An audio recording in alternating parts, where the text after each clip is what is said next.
সাধক জীবন ও নারী।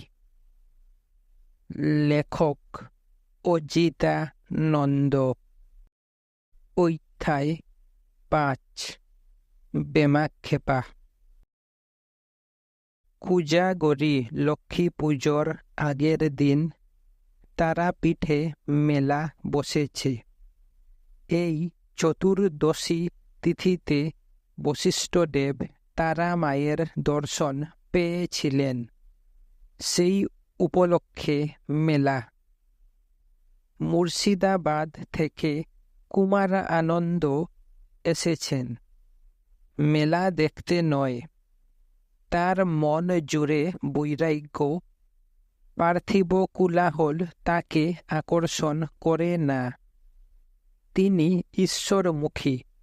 গৃহত্যাগের সঙ্গে গৃহিণী ত্রিপুরানন্দময়ীকে ত্যাগ করেছেন। তার ধারণা কামিনী কাঞ্চন না ছাড়লে ঈশ্বরকে পাওয়া যায় না। কুমার আনন্দ শ্মশানে এসে বামদেবের পা জড়িয়ে ধরলেন। বাবা, দীক্ষা দিন। দীক্ষা? বামদেব শরণাগতের দিকে বিরক্তির চোখে তাকালেন। তোর স্ত্রী ঘরে চোখের জল ফেলছে আর তোকে দীক্ষা দেব? আমার দ্বারা হবে না। দয়া। কুমার অত্যন্ত কাতর হয়ে বলেন, বাবা, দয়া করুন, আমি আপনার সন্তান। সর্বত্যাগী বামদেবের মনে করুণার সঞ্চার হল। আহা, সংসারে জ্বালায় অতিষ্ঠ মানুষ শান্তির মুখ দেখতে চাইছে, তাকে নিরাশ করবেন? বললেন, আগে স্ত্রীর ব্যবস্থা করো, তারপর সাধনা। কি ব্যবস্থা? ওকে এখানে নিয়ে আসব? যদি আসতে চায় নিয়ে আয়। বেশ বাবা। কুমার তোরায় মুর্শিদাবাদ ঘুরে এলেন, সঙ্গে স্ত্রী। উভয়ে সর্বান্তকরণে বামদেবের সেবায় লাগলেন। প্রায় ১ বছর পর বামদেবকে বললেন, বাবা, দীক্ষা। বামদেব আকাশের দিকে তাকালেন, যেন তারা মায়ের ইঙ্গিতের অপেক্ষায়। সহসা বললেন, বাবা, আমি তোমার গুরু নই। রাজা গোসাই আর্দ্রপন্থী তন্ত্র সাধক, তিনি তোমাকে দীক্ষা দেবেন। অমাবস্যার রাতে কুমার ও ত্রিপুরাকে জবুকের কৈলাসপতি তারা মন্ত্রে দীক্ষা দিয়ে বললেন, সাধককে তার বজ্রধর স্বরূপে প্রতিষ্ঠিত হতে হবে। বিশ্বের সকল স্ত্রী প্রজ্ঞা পারমাত্মিকা। সাধিকাকে তার স্বরূপে প্রতিষ্ঠিত হতে হবে। রাজা গোসাইয়ের নির্দেশ মতো কুমার ও ত্রিপুরা আর্দ্র পন্থায় তন্ত্র সাধনা করেন। ধীরে তাদের উত্তরণ ঘটল, ভোগ থেকে যোগ। এখন ত্রিপুরার সান্নিধ্য কুমারের ইন্দ্রিয়ে আঘাত করে না। কাম রূপান্তরিত হয়েছে প্রেমে। আজ ভৈরবী ত্রিপুরার এক কাণ্ড। সারা বেলা দুধ জাল দিয়ে ক্ষীর করলেন। ঘন ক্ষীরের নাড়ু হল। সন্ধ্যায় ত্রিপুরা সেই নাড়ু বামদেবকে খেতে দিলেন। বামদেব নাড়ু খেতে খেতে বললেন, বেশ হয়েছে ভৈরবী মা, মাঝে মাঝে খাওয়াস। খাওয়াবো বাবা। ত্রিপুরা ২ চোখ ভরে বুড়ো ছেলের নাড়ু খাওয়া দেখছেন। সহসা তৃষিত হৃদয় অপৈত্য স্নেহের ঝড় উঠল। ২ চোখ জলে ভেসে যায়। কি আশ্চর্য! ত্রিপুরার শুকনো বুকে দুধের সঞ্চার হল। এমনই প্রবলতা যে দুধ আপনি ছড়ে। দিন যায়। ত্রিপুরা এখন কেবলমাত্র ভৈরবী নন, তিনি ভৈরবী মা।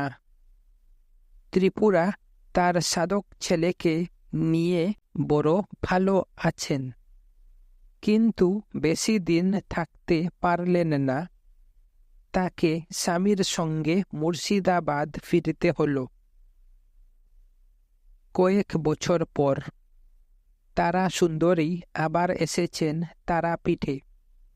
40-এর কাছাকাছি হলেও আগের মতোই বরাঙ্গনা, কিন্তু অন্য এক নারী, কেননা তার মন জেগেছে। তারা সুন্দরী আজ আর বারাঙ্গনা নন। দেহ বেসাতি অনেক হয়েছে, আর কাসার্ত পুরুষের পরিচর্যা নয়। এবার তিনি সাধু সন্ন্যাসীর সেবা করবেন। তারাপীঠে সাধু সন্ন্যাসীর মেলা। কৈলাসপতি মুখ্যদানন্দ বামদেব তো রয়েছেনই, আরও রয়েছেন তারানাথ নিগমানন্দ। নবীন সাধকও অনেক রয়েছেন। তারা সুন্দরী সকলের সেবা করেন। দিনান্তে একবার আহার, রাত্রির মধ্যযাম পর্যন্ত নাম জপ, আর সুযোগ পেলেই শাস্ত্রকথা শ্রবণ। সংযম পরায়ণা তপুক্লিষ্ট তারা সুন্দরীকে দেবীর ন্যায় মহিমাময়ী দেখায়। দেবীর রূপ দেখে অসুরের দৃষ্টি বিভ্রম ঘটেছিল। আর্দ্রপন্থী নিঃসঙ্গ সাধকেরও ঘটনা তিনি কামনা করলেন তারা সুন্দরীকে। কিন্তু সংযম পরায়ণা সাধিকা সংকল্পে অটল। তিনি আহ্বান প্রত্যাখ্যান করলেন। তখন নিঃসঙ্গ সাধক বুঝান, নারী বিধাতার অপূর্ণ সৃষ্টি, পুরুষকে অবলম্বন করেই তার পূর্ণতা। না না, তারা সুন্দরী প্রত্যয়ের গলায় বললেন, নারী একক সাধনারও অধিকারী, তার দেহেও কুণ্ডলিনী বিরাজিতা। এমন কথা তন্ত্রে নাই। আছে, পুরুষ ও প্রকৃতি অভিন্ন, নিগমতন্ত্রে প্রকৃতি গুরু। তারা সুন্দরী ধরা দিলেন না। ঋতুচক্রের আবর্তনে বছর যায়। তারা সুন্দরী রোদে পুড়ে জলে ভিজে সাধকের সেবা করেন, আহার বিহারে সংযম করেন, আর প্রহরের পর প্রহর জপ করেন। রূপ ঝরে যায়, কিন্তু চৈতন্য অস্ববিত হয়। তার দুঃখ কষ্ট থাকে না। যা দেখেন, যা শুনেন, তাতেই আনন্দ। যা ভাবেন, যা করেন, তাতেই আনন্দ। তারা সুন্দরীর সাধনায় মুগ্ধ হয়ে বামদেব বললেন, তারা আমার আশ্চর্য ভৈরবী। শিমুলতলায় কালু ভুলু ইত্যাদি সারমেয় দল পরিবৃত হয়ে বামদেব সুখাসীন শ্বেত ফুলিকে বললেন, তুই আর মা হলি না। কুকুরেও বৈন্দা হয়ে, আর বৈন্দা হলে অক্ষত জনি। কোনো কুকুর তার সঙ্গে মিলিত হয় না। পশুদের জগতে প্রজননের জন্য সহবাস। যেখানে জন্ম সম্ভব নয়, সেখানে পশু বিমুখ। মানুষের জগতে তা নয়। বৈন্দা নারীর সঙ্গে মিলিত হয় পুরুষ। সুখের প্রজনন ক্রিয়াটা থাকে, কিন্তু সন্তান থাকে না বৈন্দা নারীর। সর্বমঙ্গলা এক বৈন্দা নারী। তিনি প্রতি রাতে স্বপ্ন দেখছেন, আর মাস গেলে কাঁদছেন। তিনি চিকিৎসার জন্য স্বামীকে ধরলেন। নবীনচন্দ্র স্ত্রীকে নিয়ে গেলেন বৈদ্যের কাছে। বৃথা চেষ্টা। তারা তারাপীঠ যাত্রা করলেন। যদি শ্মশান ভৈরব বামদেবের কৃপা হয়। তারাপীঠের শ্মশান সর্বমঙ্গলা ডাকের অপেক্ষায় বসে আছেন। ব্যাধি ও ব্যথা তার যৌবন ভাগাভাগি করে খেয়েছে। শরীরে সামগ্রী বলতে কিছু নাই। বিষণ্ণ মুখে ডাগর চোখ দুটি জল জল করে। বামদেব কৃপা প্রার্থিনীর স্বামীকে বললেন, বাবা, চিকিৎসা করাও নাই। করিয়েছি, ঠিকমতো হয় নাই বাবা। মায়ের আমার শারীরিক দোষ নাই। সর্বমঙ্গলা মুখ তুলে তাকালেন। চোখ দিয়ে জল পড়ে। বামদেব সহানুভূতির গলায় বললেন, কান্দিস না মা, ব্যাধি সেরে যাবে। আর্তনারী বামদেবের পা জড়িয়ে ধরলেন। আপনার একটা কৃপা চাই। বামদেব বৈন্দা নারীকে কৃপা করলেন।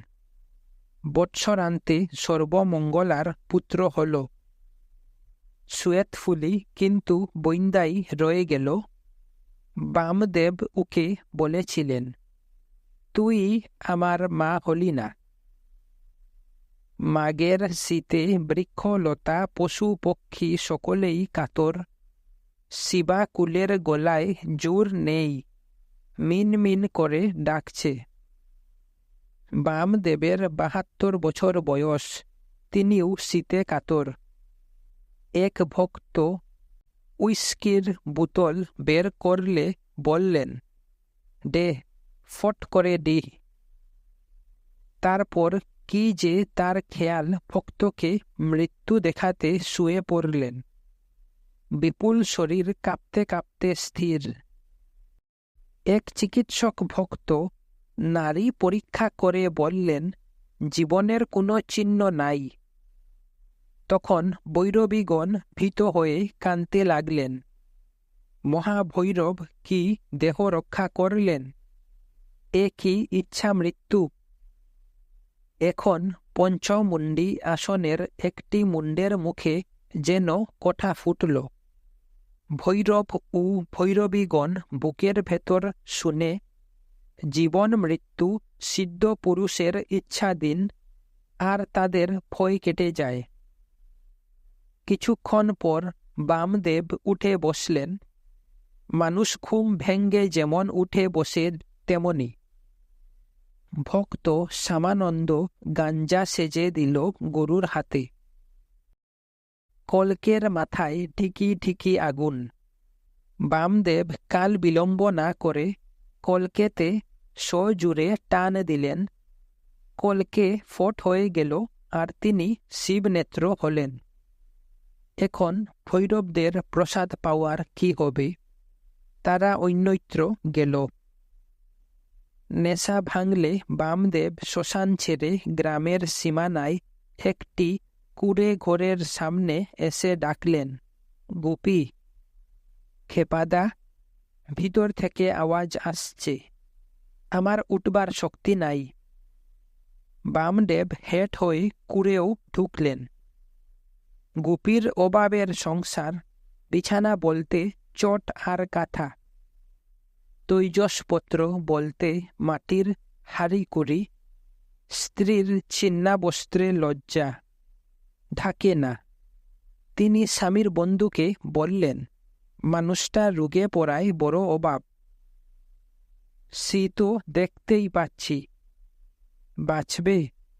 নিশ্চয়। বামদেব আশ্বাস দিলেন, আগে আমি যাব, তারপর গোপী যাবে। গোপীর স্ত্রীর বড় অস্বস্তি হল। এত বড় সাধকের মুখে এই কথা। তিনি কেঁদে ফেললেন। নারীর চোখের জল বামদেব সহ্য করতে পারেন না। শশব্যস্ত বললেন, মন্দিরে যাও, তারা মায়ের চরণামৃত নিয়ে এসো।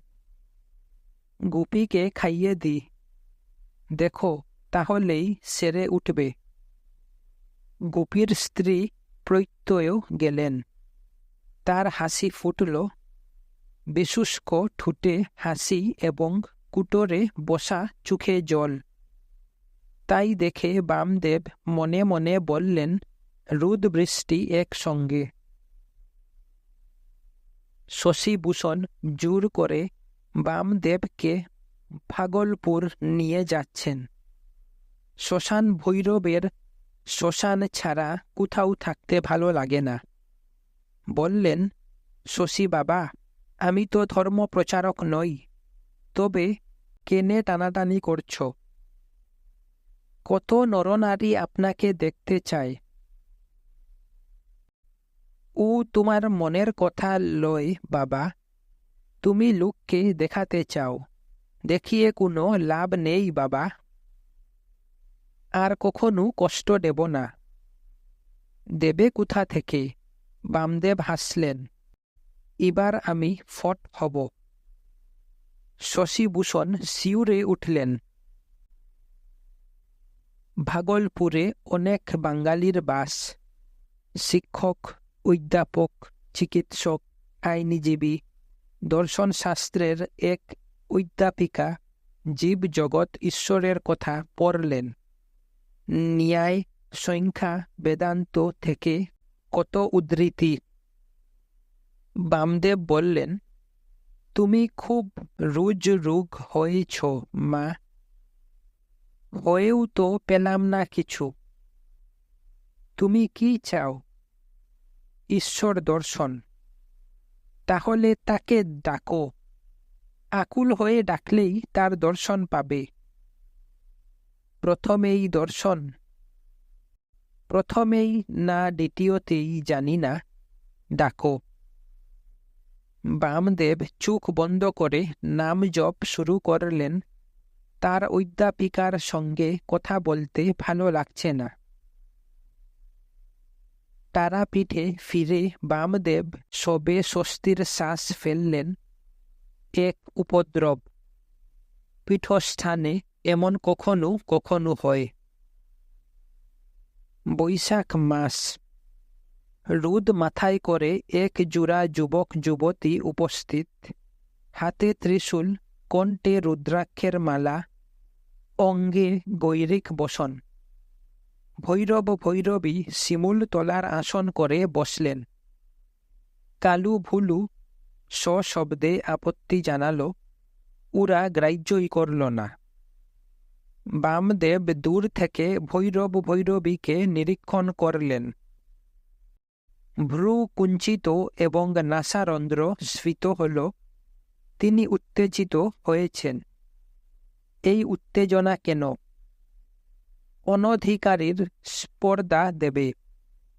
পবিত্র শিমুল তলে কামার্ত যুবক ভৈরবী সাধনায় ভরং করছে। মনে একটুকু দ্বিধা নেই। বামদেব বললেন, কে তুই? তন্ত্র সাধক। ই রমণীকে? আমার উত্তর সাধিকা। কোথায় জুটালি? যুবক নিরুত্তর।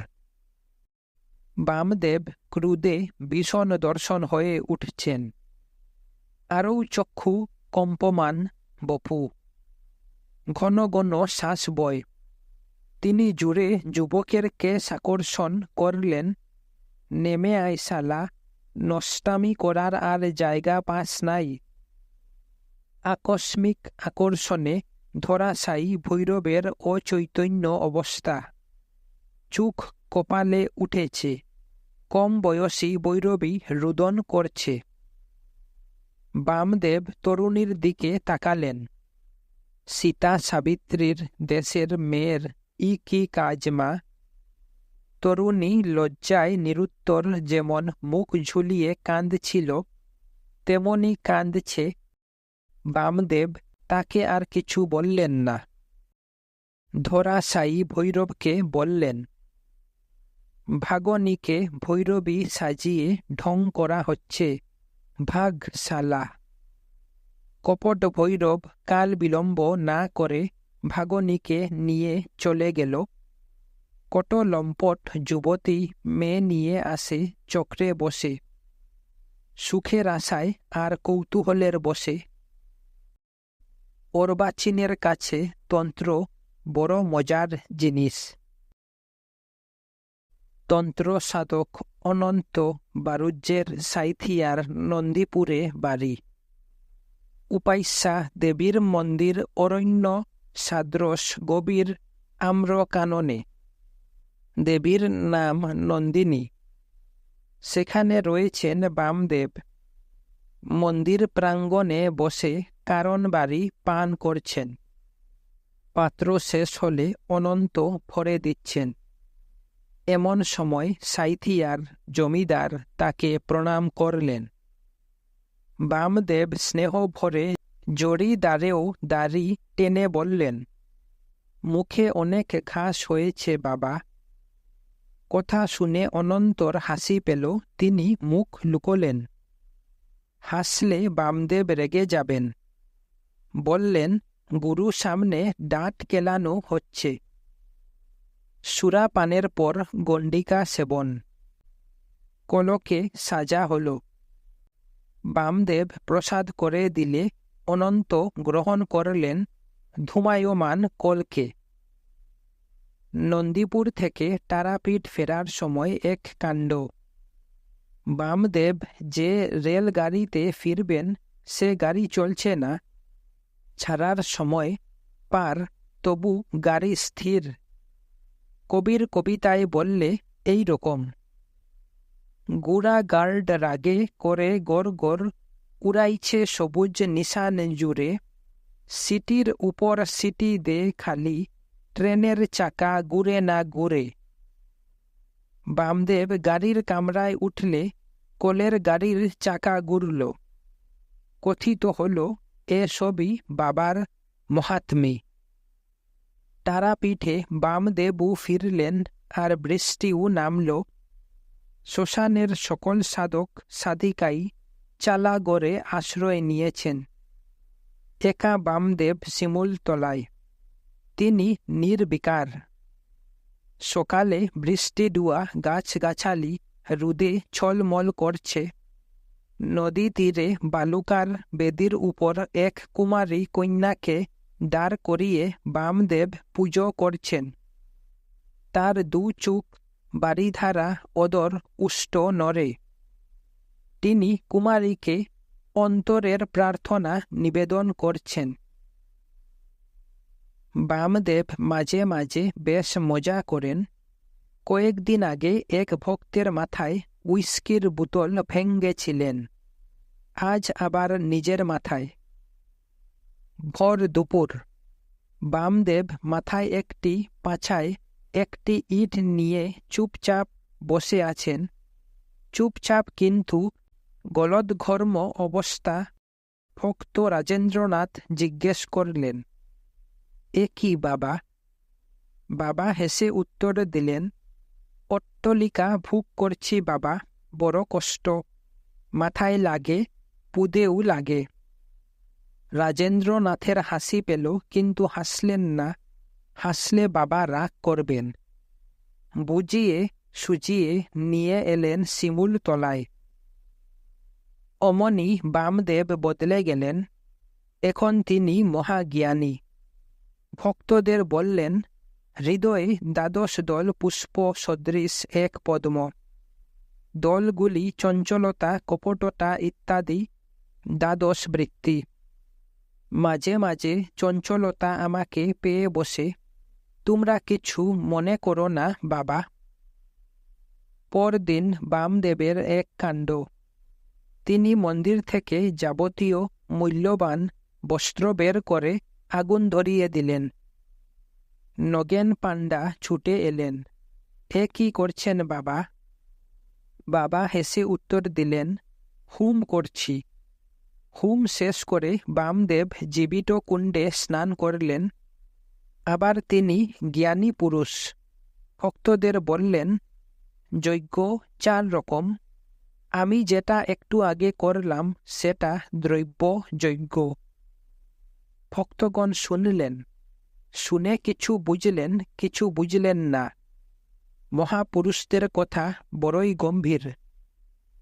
বৃষ্টি নামতে ভক্ত সারদা সাহা বামদেবকে বসালেন 8 চালায়। তারপর হাটের দিবে আর বোতল মেঝে নামিয়ে খুললেন।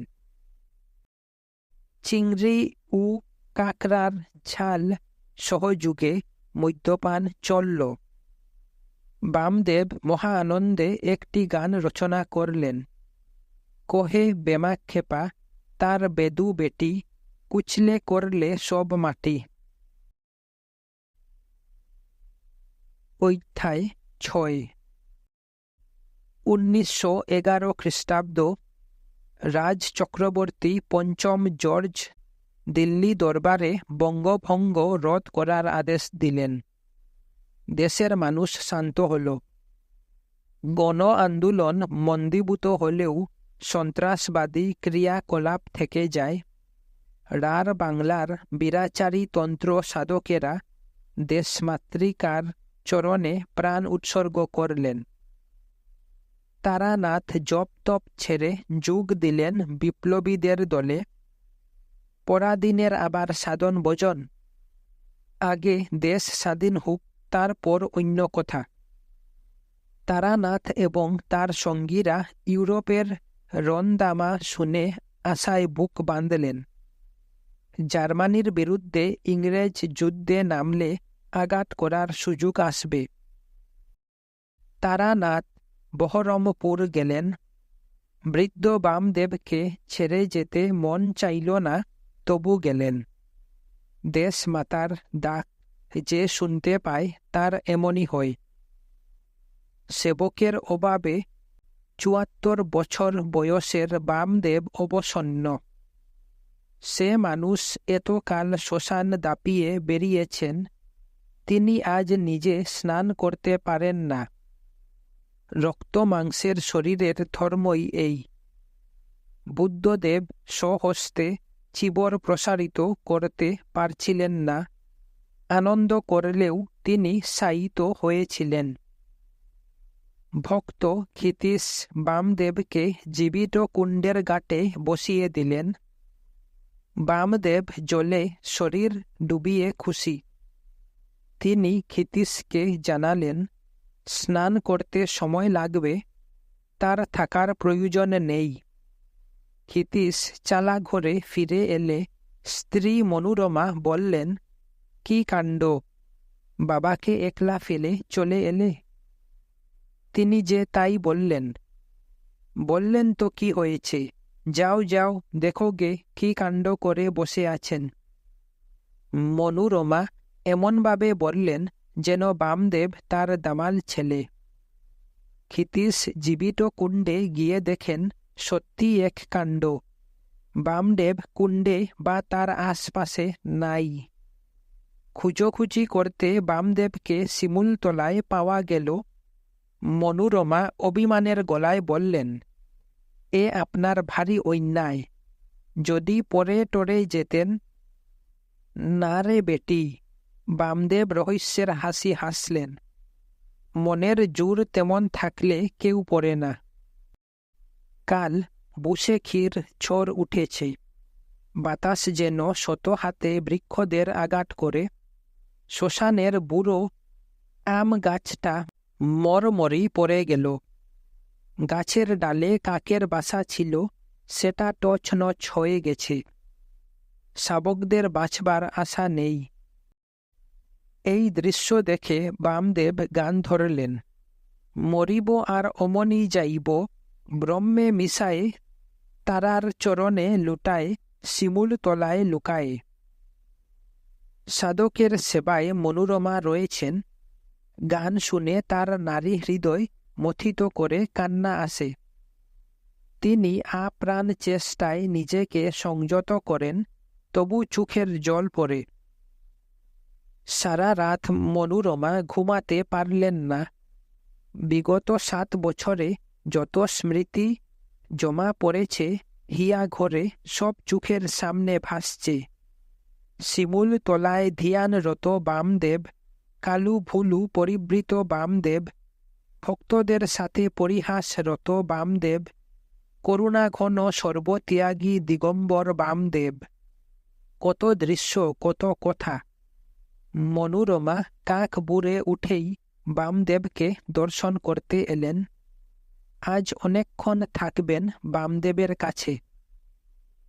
দুপুরবেলা এক পাগল এলো শিমুলতলায়।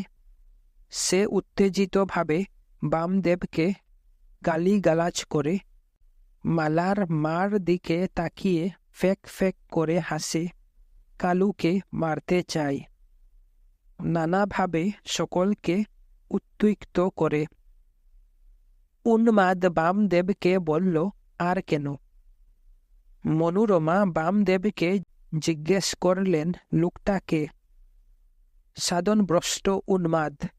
বামদেব গভীর গলায় বললেন, ভোগ যুগ একসঙ্গে করতে গিয়ে সব গেছে। ভোগও হলো না, যোগও হলো না। উন্মাদ কান খাড়া করে শুনল, তারপর অরণ্যের গভীরে চলে গেল। দুসরা শ্রাবণ তারাপীঠে এমন বৃষ্টি নামল যে পঞ্চমুণ্ডির আসন বুঝি ধুয়ে মুছে যায়। বামদেব আট চালায় আসন করে বসলেন। সুস্থির ভক্ত নগেন বাগচিকে ডেকে বললেন, মুখ্যদানন্দ বাবার সমাজের কাছে আমাকে উত্তরমুখ করে বসিয়ে সমাজ দিস। বলে বামদেব দিয়ানে বসলেন। কিছুক্ষণের মধ্যেই তার সমাধি হল। ভক্ত নরনারী এবং সারমেয় দল তাকে ঘিরে থাকে। কারু মুখে শব্দ নেই। মন্দিরে সন্ধ্যা আরতির শঙ্খ ঘণ্টা বাজল। বামদেব 3 বার জয়ধ্বনি করলেন, জয় তারা, জয় তারা, জয় তারা। নাসারন্ধ্র দিয়ে কয়েক ফোঁটা রক্ত পড়ল। তারপর সব শেষ, সমাপ্ত। জয় তারা।